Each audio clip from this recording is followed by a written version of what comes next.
I'm Peter Leary. I'm from the University of Washington Pulmonary Vascular Disease Program. Today I'm going to go a little bit deeper into talking about pulmonary embolism and chronic thromboembolic pulmonary hypertension. When we think about chronic thromboembolic disease, there are really kind of three different ways that we can go. One is medical therapy, where you go on drugs similar to what you would do for pulmonary hypertension. Everyone's going to be on blood thinners, but sometimes you'll also go on drugs to not open up the areas that are blocked by clot, but open up the other blood vessels. Pulmonary thromboendarterectomy is a large surgery, but it's curative. And so part of the reason in pulmonary hypertension why everyone with pulmonary hypertension gets a VQ scan is because if they've actually got chronic thromboembolic disease, it's a disease that we have the potential to cure and not just treat with medications. And so, I think that that's important. And one of the newer things is balloon pulmonary angioplasty, where instead of a big surgery, we go in with a catheter, like a right heart catheterization, and inflate a little balloon and try and open up the individual blockages that are blocked by blood clots.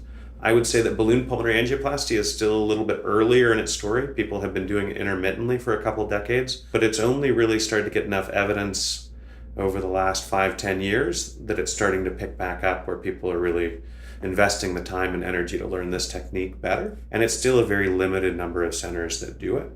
But for a patient who isn't quite ready for a big surgery and maybe wants a little bit, the chance for a little bit more opening of those blood vessels than the medications alone can provide, balloon pulmonary angioplasty might be something that's going to be valuable in that arena. And I think that it's fair to say we hope that it is, but this is one of those therapies that we're still trying to understand better and try and understand exactly where it fits in among all the different ways that we have to treat chronic thromboembolic disease.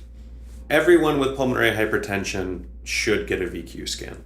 It is important enough in the accreditation for a pulmonary hypertension center, where centers should be showing that at least 80% of their patients with pulmonary hypertension get a VQ scan. Now, there are occasionally unusual circumstances in the initial workup for pulmonary hypertension where another diagnosis is so clear that we won't get a VQ scan to look for chronic thromboembolic disease.